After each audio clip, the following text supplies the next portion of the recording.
On the morning after two of the most spectacular drug busts at Guyana's Chedijagan Airport, the United States plugged more money and resources into this country's drug fight. Through the United States Drug Enforcement Agency, the U.S. Embassy here in Georgetown this morning launched a comprehensive training program for police drug enforcement officers and officers from the Customs Anti-Narcotics Unit, CANU. 25 officers representing the two units will undergo training right here in Guyana with equipment provided by the U.S. to counter the narco trade. The program forms part of the U.S. Caribbean Basin Security Initiative. And U.S. Ambassador to Guyana Brent Hart said over the next year the U.S. will be working more with Guyana to combat the illicit trade. This week's training program marks the beginning of a new U.S.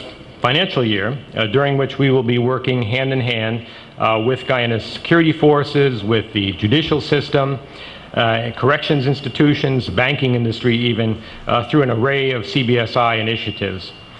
This program, which will be conducted by our very dedicated colleagues from the Drug Enforcement Administration, will continue DEA's ongoing joint efforts to combat the illegal drug trade by working with the men and women of the Guyana Police Force and the Customs Anti-Narcotic Unit to enhance investigations and, at the end of the day, ensure successful prosecution, since that's our goal. It is our hope that this course will lead to further training in other counter-narcotic specialties, such as digital forensics, case development, and the court and legal skills. The ambassador said the U.S. government is committed to ensuring Guyana is well equipped to tackle the drug trafficking problem. The U.S. Embassy and the Drug Enforcement Administration are determined to ensure that our Guyanese partners, all of you, have the necessary tools to do your jobs effectively.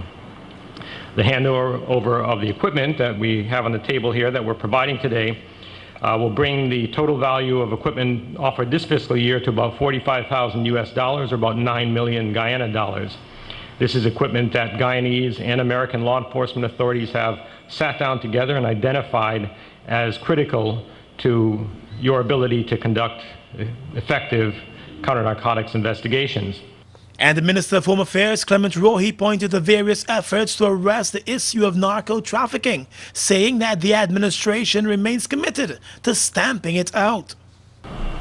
The government of Guyana is also conscious that if our law enforcement agencies are to be successful in apprehending drug smugglers, there is also the need for our legislative framework to be updated.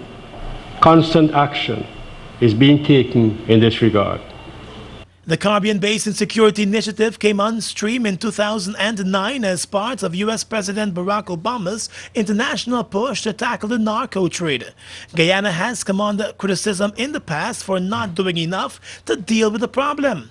But local authorities would always point to the demand end and Guyana's own lack of sufficient resources to adequately police the country's many porous borders.